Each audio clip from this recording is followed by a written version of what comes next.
Pour obtenir plus de punch sur nos drums, nous pouvons utiliser une technique pour isoler les transients et les rajouter en parallèle.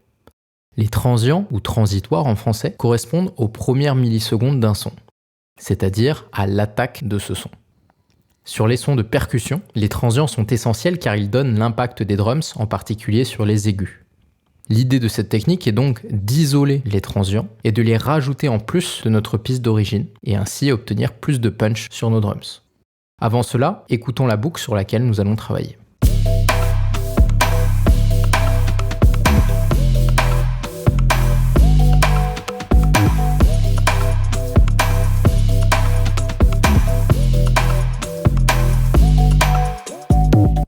Sur cette boucle, l'attaque des drums est insuffisante. Nous allons dupliquer notre piste drums et la renommer transient.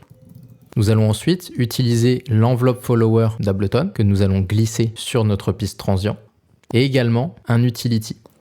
L'enveloppe follower va justement être sensible à ces transients. Elle va ainsi pouvoir moduler n'importe quel effet.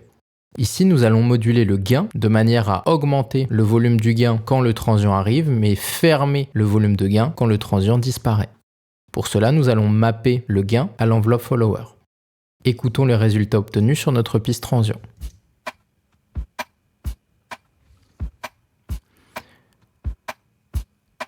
Nous obtenons ainsi les transients isolés.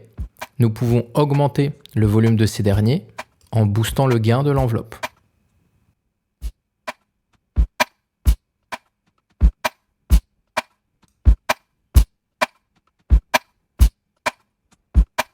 Nous isolons ainsi les attaques des sons. Nous allons ensuite rajouter cette piste transient à notre piste d'origine.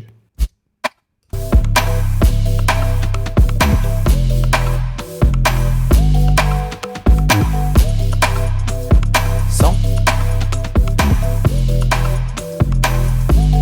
Avec.